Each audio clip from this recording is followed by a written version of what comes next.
Today we're studying John chapter 5. Let's get started. We are going to start with y'all's takeaways first, just because I get excited to share my part. So, John, you start for us. My takeaway is where it's verse 30, but I'm not going to read it because it doesn't sound good. But it says... My translation, he did It's not not a good like. translation.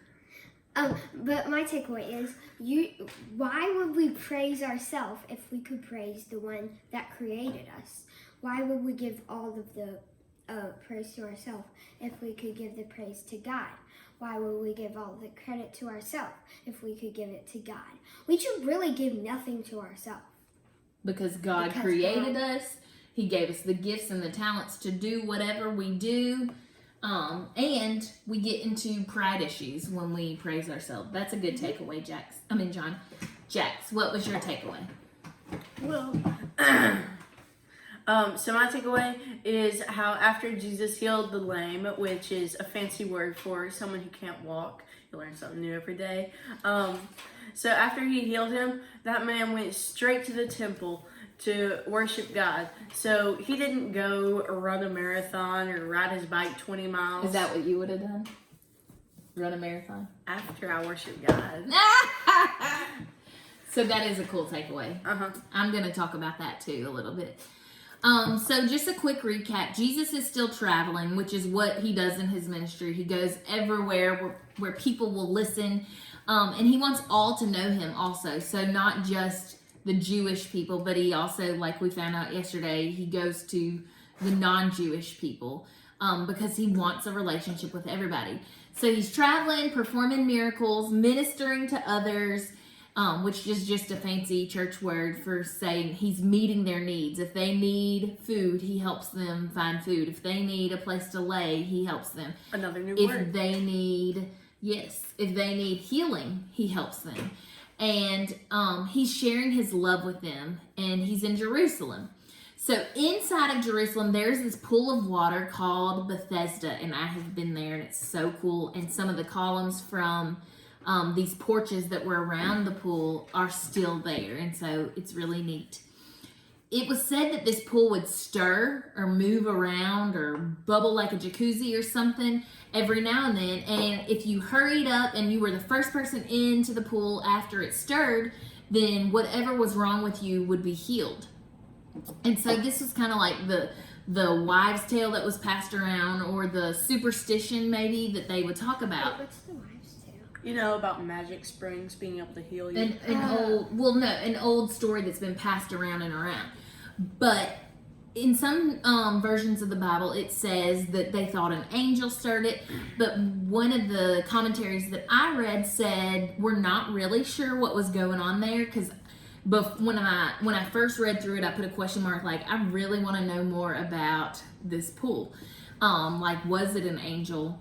But some researchers think that it was actually a natural spring, which is known for helping with aches and pains. And so maybe they did think it would heal. Like in Arkansas, which is near where I grew up, they were known, and they still are known, to have lots of natural springs. And to this day, people will go and bathe in them, and it's for good benefits in the body. Like, you can pay now to go to a bathhouse, is what they call it, and it's kind of like a sauna, jacuzzi kind of thing, and it's natural springs, and it helps your aches and pains. Well, at this Bethesda, at this pool, there's this man who can't walk. He's lame, and he's been waiting by this pool for 38 years, the Bible tells us. And the problem is, when the waters are stirred, he's never going to be the first one that gets into the pool because he can't get there on his own. Someone's already rushing there, and they beat him to it every time. So Jesus comes upon this man who tells him his own story. And Jesus asks him, do you want to be saved? Do you want to be healed? Sorry, I guess saved from not walking.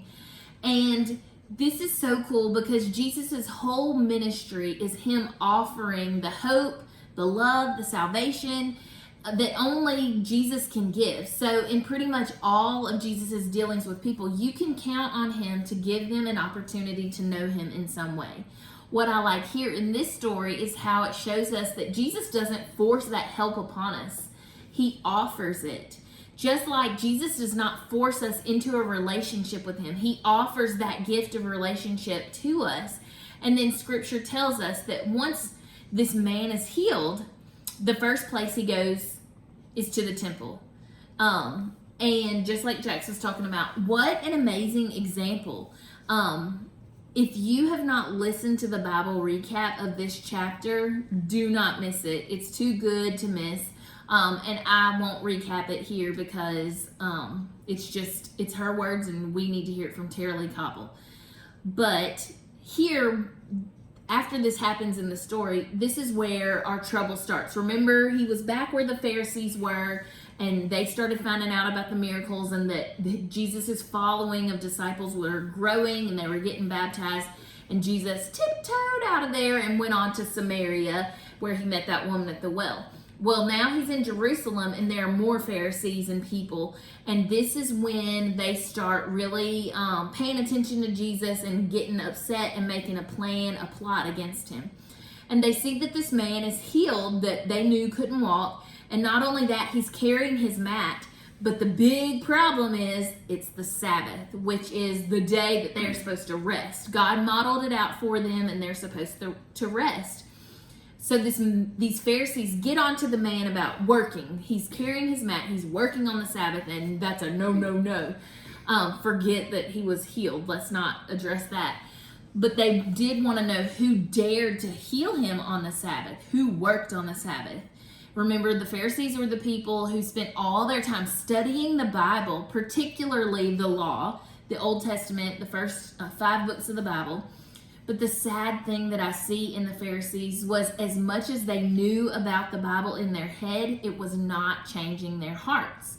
One of my commentaries said about them being mad about this work being done on the Sabbath. It's kind of like them saying, how dare you perform a miraculous healing in defiance of the Jewish law? How dare you change this man's life on Sabbath? How dare you end his 38 years of suffering? That could have waited till tomorrow.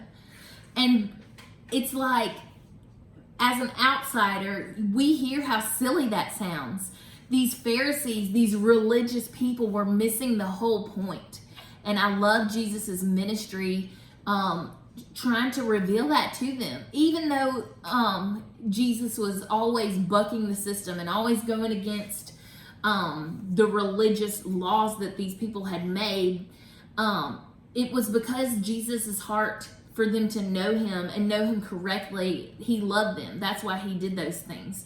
And it's because he wants them to know him correctly that he tells them, y'all are being ridiculous in these situations. And we'll see this over and over again in the New Testament.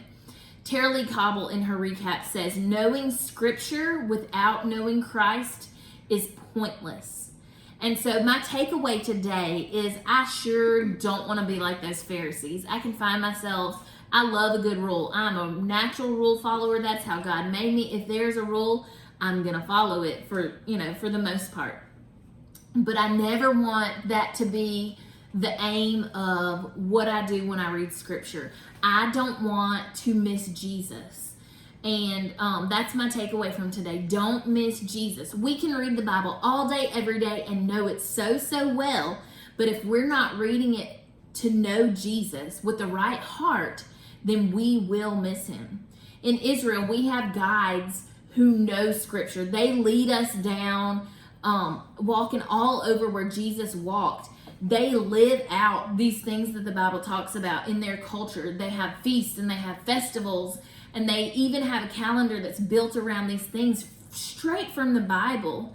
They have all this head knowledge, but they're totally missing their hearts knowing Christ. And this is why we try to have a takeaway every single day from what we read in Scripture to remind us why we're reading. Remind us that what we read each day should point us to God somehow. It should point us to Jesus. And so when we read each day, let's be sure not to read with our heads to simply know a lot of smart things, but instead let's read with our hearts looking to know Jesus every time we open up his word. For today's challenge, what are some ways that your heart knows Jesus? Try to think of that, and we will start just to kind of clarify. We know that Jesus sees us and he loves us. Those are some things that our heart knows about Jesus. We see that in his word to us today, in how he went to this man that needed help. And the Bible tells us literally, Jesus saw him. And then Jesus cared for him. He took care of him. We also know that Jesus sees us and he loves us, but by what he has done in our own lives. In times when we were afraid and needed God's help, we prayed to Jesus and we knew that we didn't have to be afraid. We didn't have to worry. We know that Jesus sees us wherever we are.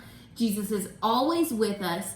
And in these specific examples that we can remember, Jesus calmed us down and gave us peace in these moments.